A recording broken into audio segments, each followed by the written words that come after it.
മാന്യ പ്രേക്ഷകർക്ക് നമസ്കാരം.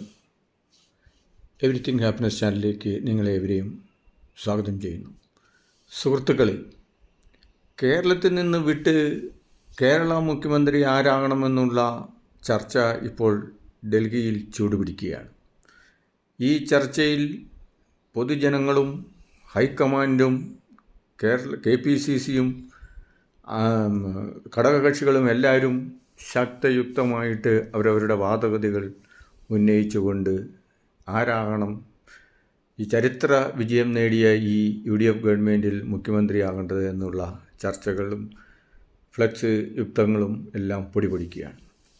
ഇതിൽ നമ്മൾ മനസ്സിലാക്കേണ്ടത് ഈ പിണറായി ഗവൺമെൻറ്റിൻ്റെ അഴിമതിക്കെതിരെയാണ് ജനങ്ങൾ വോട്ട് ചെയ്തത്.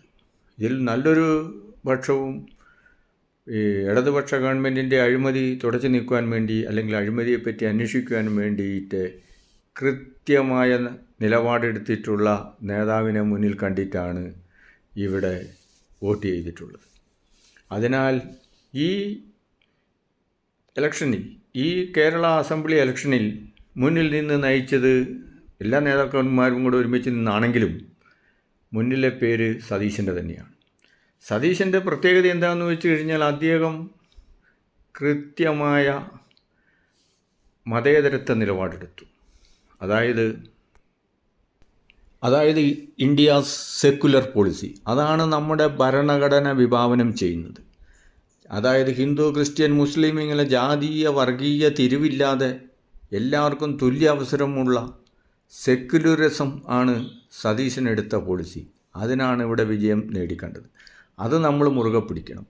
ബാക്കിയുള്ള നേതാക്കന്മാരാരും സെക്യുലറിസം അല്ലെന്നല്ല പറയുന്നത്. പക്ഷേ മുന്നിൽ നിന്ന് വട നയിച്ചവനല്ലേ വോട്ട് കൊടുക്കേണ്ടത്?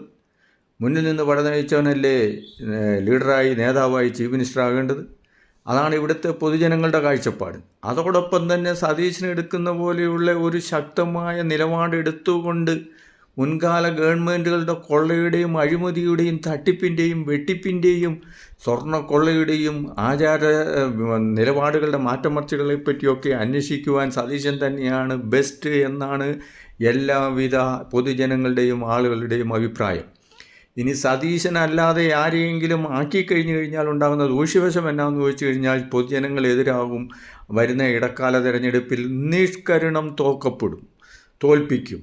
അതോടൊപ്പം തന്നെ മണ്ഡലങ്ങളെല്ലാം വീണ്ടും അത് നഷ്ടപ്പെടും. ഒരു MP നഷ്ടപ്പെടും, MLA നഷ്ടപ്പെടും, പൊതുജനങ്ങളുടെ ശത്രുത സമ്പാദിക്കുകയും ചെയ്യും. കോൺഗ്രസിനുള്ള വിശ്വാസം തകിടം മറിയും. മറ്റുള്ളവരൊക്കെ നെഗോസിയേഷൻ ആൾക്കാരാണ്.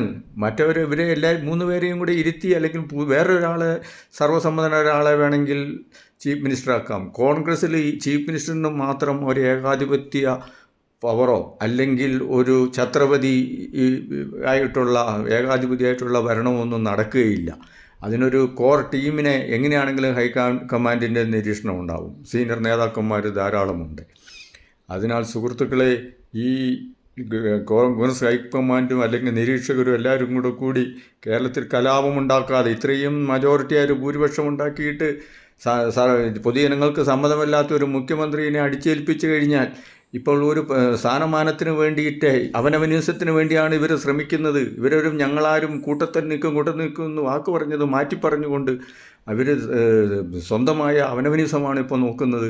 അത് മാറ്റിക്കൊണ്ട് ബഹുമാനപ്പെട്ട നമ്മുടെ അഖിലേന്ത്യാ നേതൃത്വം തീരുമാനമെടുക്കുമെന്ന് വിചാരിക്കുന്നു. മറ്റുള്ള പാർട്ടികളെപ്പോലെ ഒരു അവസരവാദ തട്ടിപ്പ് പാർട്ടിയല്ല കോൺഗ്രസ്സിന് അതിൻ്റേതായ മൂല്യങ്ങളും അതിൻ്റേതായ ലക്ഷ്യങ്ങളും ഉണ്ട്. അത് രാഹുൽ ഗാന്ധി പറഞ്ഞു കഴിഞ്ഞു. 50 തവണയല്ല 500 തവണ തോറ്റു കഴിഞ്ഞാലും ഞാൻ ജാതീയ, വിഭാഗീയ, വർഗീയ ഇതുവേണ്ടി എനിക്ക് ജയിക്കണ്ട എന്ന് പ്രഖ്യാപിച്ച മഹാനായ ഒരു നേതാവ്, ഇന്ത്യ രാജ്യം മുഴുവനും നടന്ന് പൊതുജനങ്ങളുടെ വിവരം അറിഞ്ഞിട്ടുള്ള ഒരു നേതാവ് ഉള്ളത് വേറെ ഒരു രാഷ്ട്രീയ പാർട്ടിക്ക് ഇതേപോലെയുള്ള ഒരു നേതാവിനെ കിട്ടത്തുമില്ല, നടക്കത്തുമില്ല, ധൈര്യവുമില്ല. അതിനെ നമ്മൾ കണ്ടിട്ടുണ്ട്.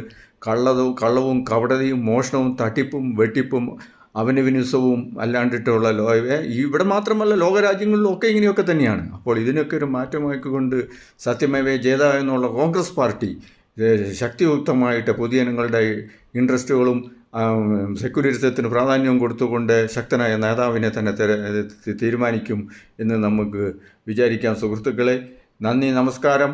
എന്താണെങ്കിലും നമ്മുടെ എല്ലാവിധ നേതാക്കന്മാരുടെയും അഭിപ്രായങ്ങൾ സ്വരൂപിച്ചുകൊണ്ട് ഡൽഹിയിൽ ഇപ്പോൾ 4 മണിക്ക് ഇന്ന് തന്നെ പ്രഖ്യാപിക്കുമെന്ന് കരുതുന്നു. 4 മണിക്ക് പ്രഖ്യാപനം നടക്കാൻ പോവുകയാണ്. മിക്കവാറും ഇന്ന് തന്നെ ചീഫ് മിനിസ്റ്ററിനെ പ്രഖ്യാപിക്കും. ശക്തനായ, ധൈര്യമുള്ള, കറേജുള്ള, ലീഡ് ചെയ്യാനുള്ള, സെക്യുലറിസ്റ്റായ ഒരു കറകറന്ന നേതാവിനെ വേണം കേരളത്തിൻ്റെ ഈ ചരിത്ര സംഭവത്തിൽ, ഈ ചരിത്ര വിജയത്തിൽ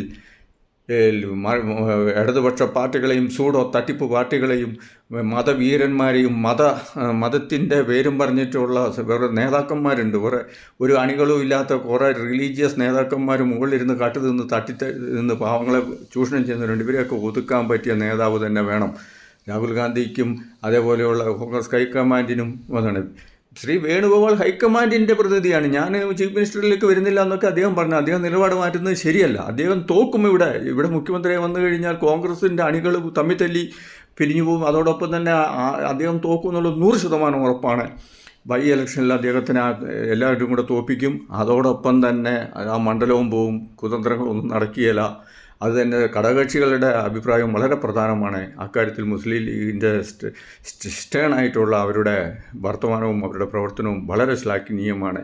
മുസ്ലിം ലീഗ് എന്തൊക്കെ പറഞ്ഞു കഴിഞ്ഞാലും അവരൊരു മതേതരത്വ കക്ഷി തന്നെയാണ്. അവർ ഉറച്ചു നിന്നു. മറ്റുള്ള കക്ഷികളെ പോലെയല്ല.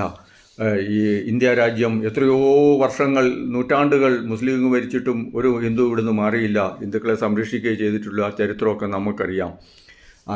ആരാണ് എന്താണ് കാണിക്കുന്നതെന്ന് ഒക്കെ.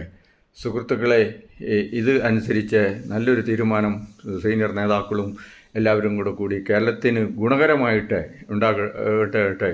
കോൺഗ്രസ് ഈ പ്രാവശ്യം ജയിച്ചില്ലെങ്കിൽ കോൺഗ്രസ് പാർട്ടി ഒരുപാട് നശിച്ചുപോയി. ഇനി കേരളത്തിൽ നിന്ന് വീണ്ടും കോൺഗ്രസ്സിന് കേരളത്തിൽ ഒരു ഉണർവുണ്ടാവുമെന്നും അറിയില്ല. പണം കൊടുക്കുന്നതും ഇത് നടത്തുന്നതും ഒക്കെ വേറെ കാര്യം. അത് കൃത്യമായ നിലപാടോടുകൂടി വന്നിരിക്കുന്ന നേതാവ് തന്നെ തിരഞ്ഞെടുക്കപ്പെടുന്നു നമുക്ക് ആശിക്കാം.